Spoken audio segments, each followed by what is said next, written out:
I'm Kimberly from Fat Quarter Shop, and I've never made stockings until today. We came up with this awesome Fat Quarter stocking template set, and I'm going to walk you through all the steps, and at the end you're going to have a beautiful stocking. So let's get started. So these are the supplies you need to make one stocking. Of course, you need your Fat Quarter stocking template, and that has 3 pieces. We're going to use soft and stable, but you could also use batting. You'll need general sewing supplies, but for sure today we're going to use Wonder Clips and a friction pin.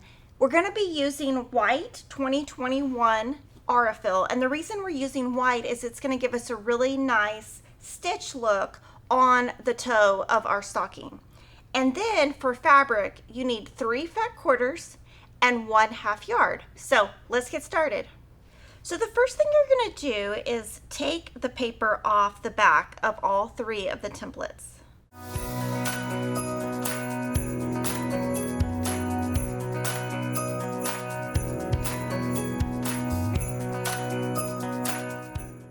So the first step is to pick your fabrics, and today we're using Merry Little Christmas, and we're using the woven, and we made this sample without starching, but today I'm going to make it with starching so you can see the difference. We're going to use this fabric for the front and then the toe and the heel on the back.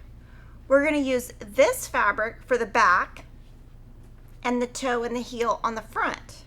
We're going to use this fabric for the cuff and the hanger, and we're going to just use a plain white for the inside. So let's start cutting our fabrics. So we're going to start at the very top, and these instructions come with the template set. That's the only way you'll get the instructions. And we're going to cut our front and our back into rectangles. For both of those, we need one 11 by 21 inch rectangle and one 7 by 10 inch rectangle.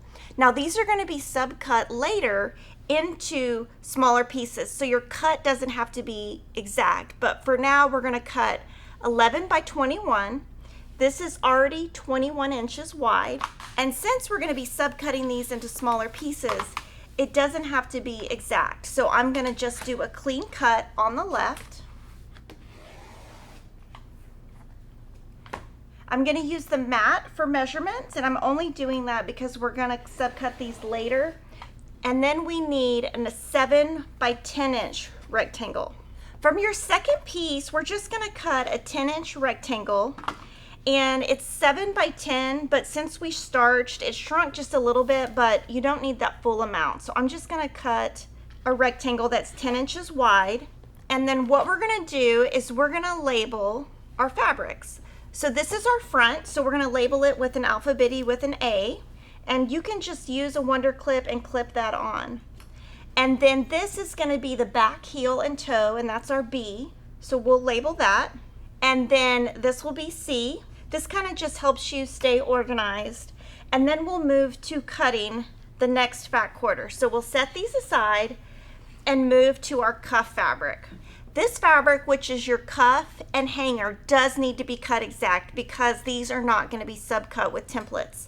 So what I'm going to do is cut these from our one fabric, and we're going to cut a 9 by 16.5 inch rectangle. And you'll notice with woven fabric, it's never going to be 100% straight on lines like cotton is. So we need this to be 9 inches wide. So what I'm going to do is put 2 rulers together. So to do that, I'm going to do 6.5, 7.5, 8.5, 9. Cut across. And then we're going to subcut this down into 16.5. And just remember, this fabric does need to be cut accurately. The other 2 can be more of a general cut. So from here, I'm going to just measure the 16.5. cut, and then I'm going to keep my rotary cutter here and just move my ruler up.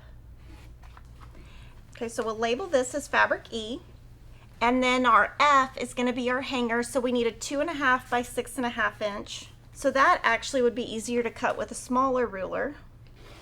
And I've already got this straight line right here from my other cut, so I'm going to cut 2.5 inches from that, turn it around, and subcut 6.5. And you're gonna notice that these are not gonna be straight. With woven fabrics, you are not gonna get a straight line no matter what. And woven fabrics don't really have a right or wrong side. You can use either side. So this is gonna be our fabric F.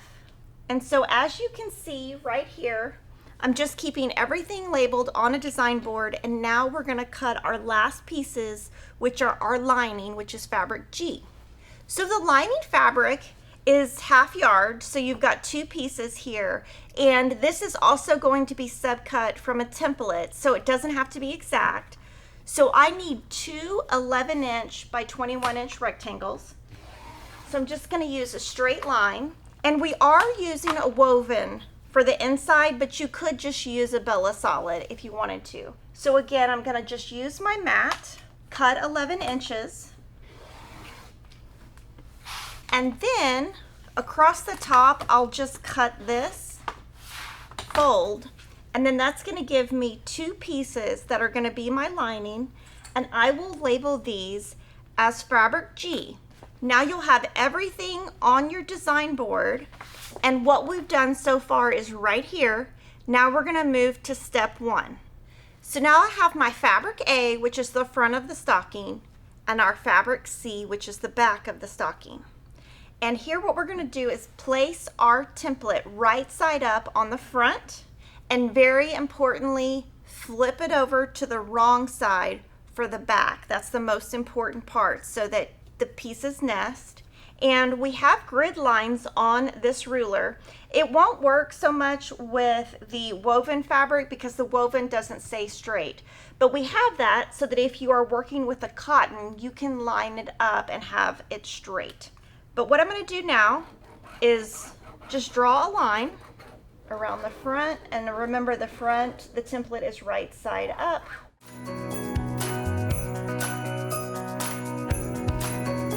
And then I'm gonna turn it wrong side up for the back. Do the same thing.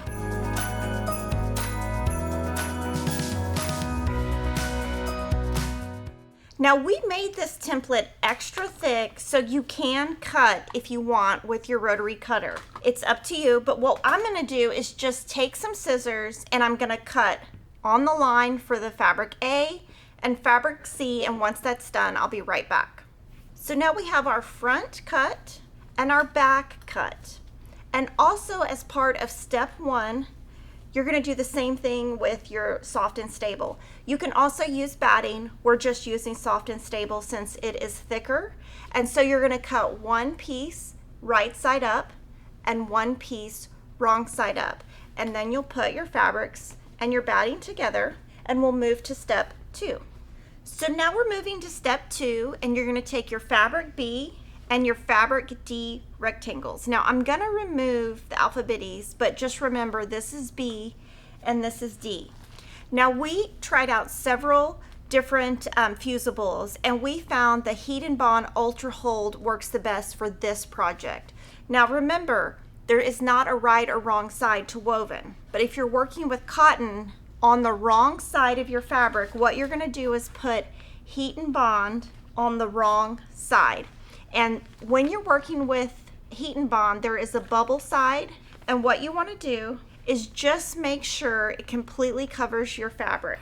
And you're just going to place your iron on it and just move it slowly until it adheres to the fabric. And you're not going to use steam on this part.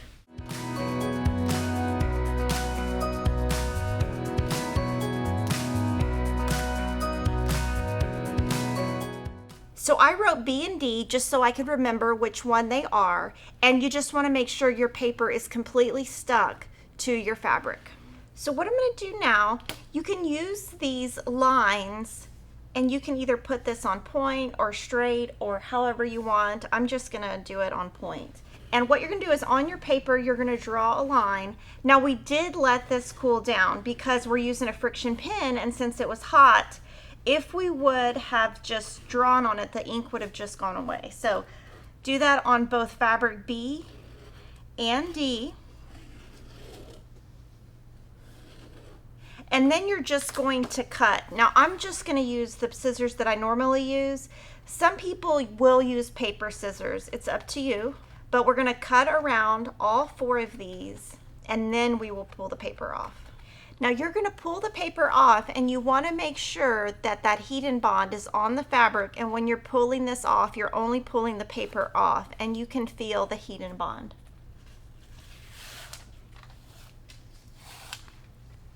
So now we're on step 3, and you're going to put the big piece on the toe, and you can tell that you're just using the opposite fabric.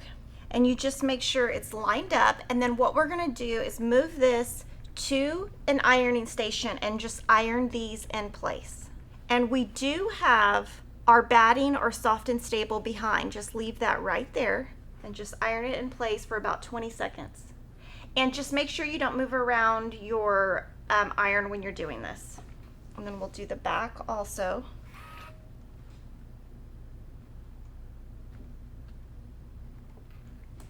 Okay, so from here, I'm going to wonder clip all the way around the entire stocking so that everything stays together. So we're gonna do that on the front and the back first. If you want to quilt your front or your back of your stocking, you would do that now. We're not going to do that because we're using soft and stable. It will stay in place.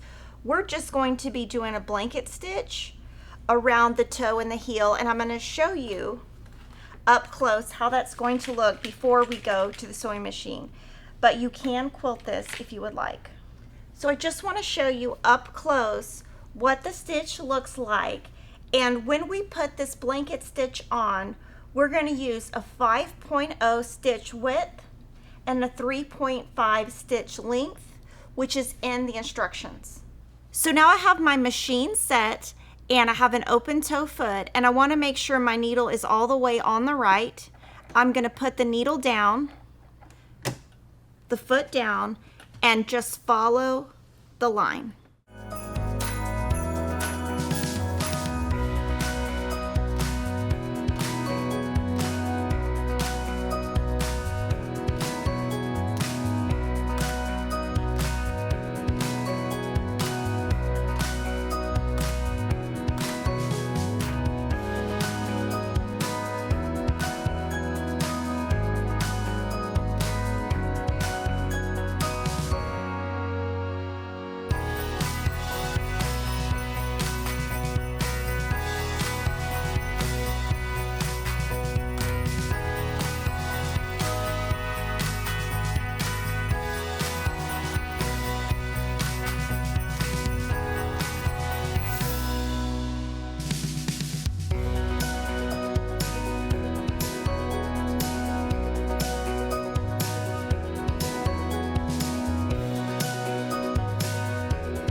Now we're on step 4, and you can see that the stitch went all the way through to the back, and I'm going to put right sides together on these.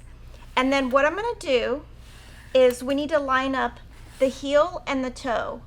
So you just line those up and then just move wonder clips from the other areas and clip all the way around the outside. You don't have to clip the top, just the outside to keep it in place. So just look at it from the front and the back and make sure you don't see anything funny. And then what we're gonna do is start here, and we're gonna stitch a 1/4 inch away from the edge all the way around the sides, leaving the top open. When you start and stop, back stitch. So I've changed my foot to a 1/4 inch foot, and you could use a walking foot, but we haven't had any problem just using a regular foot. And we're just using the standard stitch length that comes with the machine.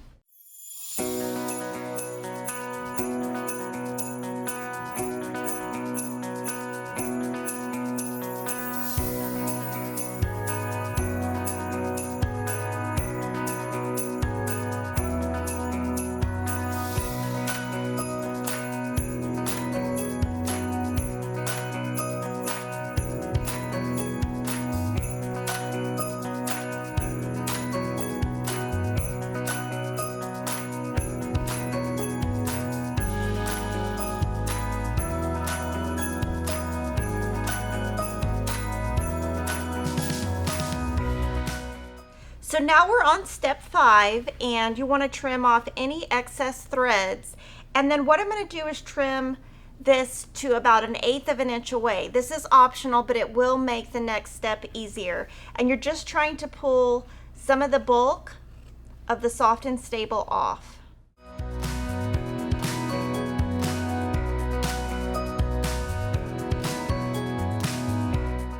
So now what you're going to do is put your hand between the two fabrics all the way to the toe, grab, and then turn your stocking right side out. It's going to be kind of tough because you use soft and stable, but you can do it.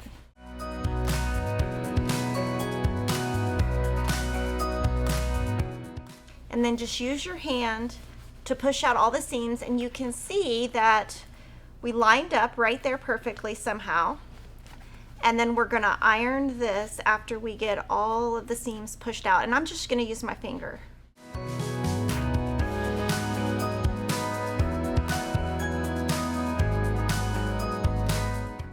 Now we're moving to step 6, and these are our fabric G rectangles. Now what you can do here is put your template down. If you can keep your fabrics together, you can just draw the line once, or you can do it like we did before, where you make one right side up and one right side down. So I'm going to trace this, and what I'm going to do here is I'm going to use a rotary cutter instead of using the scissors. Now this is obviously intermediate. You could just use your scissors. I just feel like I'm going to be more accurate with my rotary cutter.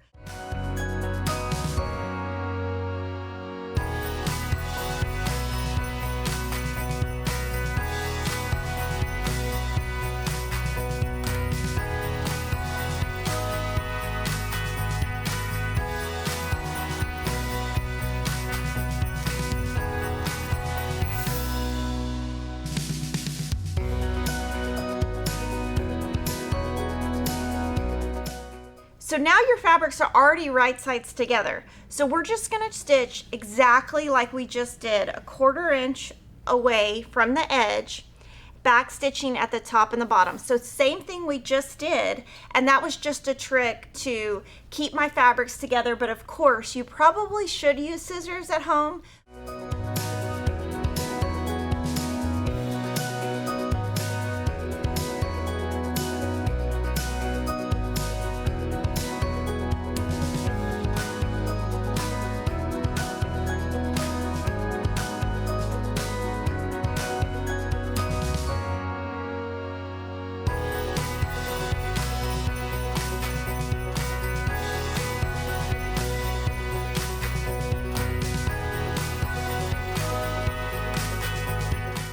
So now we're moving to step 7, and you're going to leave your lining just like this. It feels awkward, but it's going to work out. And you're going to put this inside, so just hold the toe, push it all the way in, just kind of line it up in there. And then what you're going to be doing is you're going to line up the sides, so the two sides touch, and you're going to line this up at the very top. So you've got your soft and stable, your front, and your back, and you're gonna wonder clip these in place all the way around.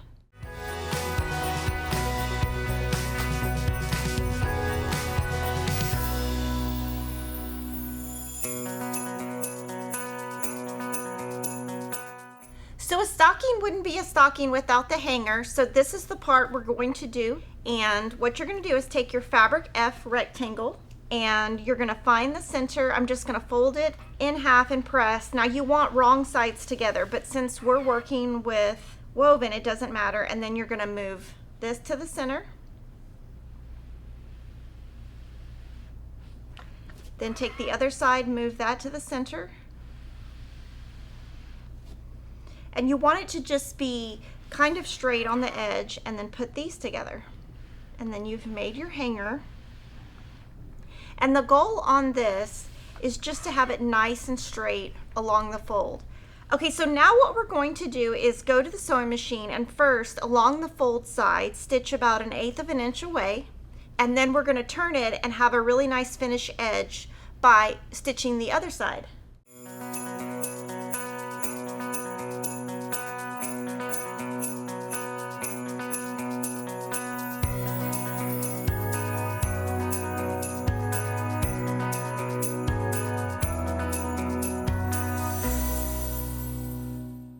So now I have that stitched. You're going to fold it in half, put a little gentle press, and then we're going to set that aside to move to step 9.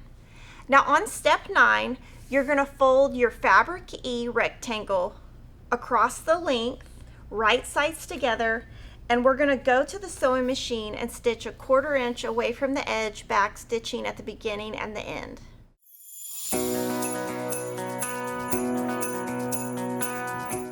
Now this is my stitch line. What I'm going to do is fold it halfway over. Basically fold it on top of itself, and then you're going to line up your edges, and that is going to be your cuff.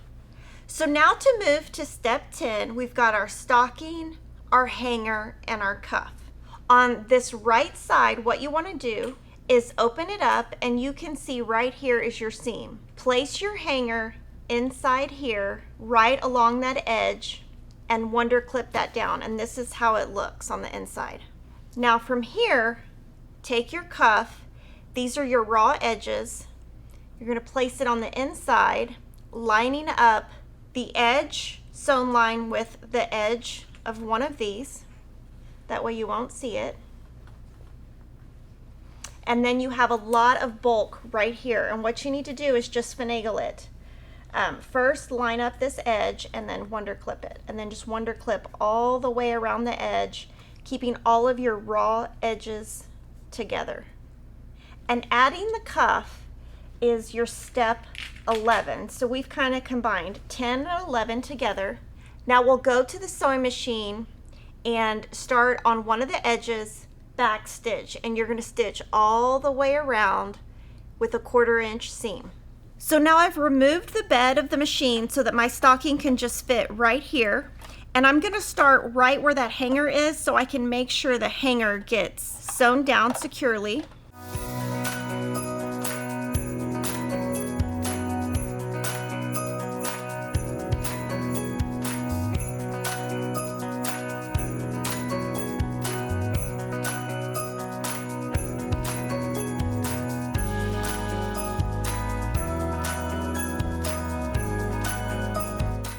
So now we're on the final step, which is step 12, and you're going to pull this cuff back over the top, and you just want the white to be in the inside and the red to be in the outside, and you want your hanger to come out, and then you can just press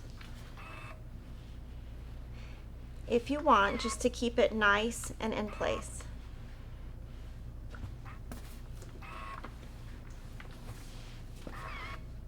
And just like that, I have a fresh new stocking. You can have lots of possibilities with this. You can use cotton fabrics, woven fabrics, and in fact, you can even cross stitch a band. And if you go to our Fat Quarter Shop FlossTube channel, you'll see that. Make sure you subscribe, and I can't wait to see your stockings. Merry Christmas!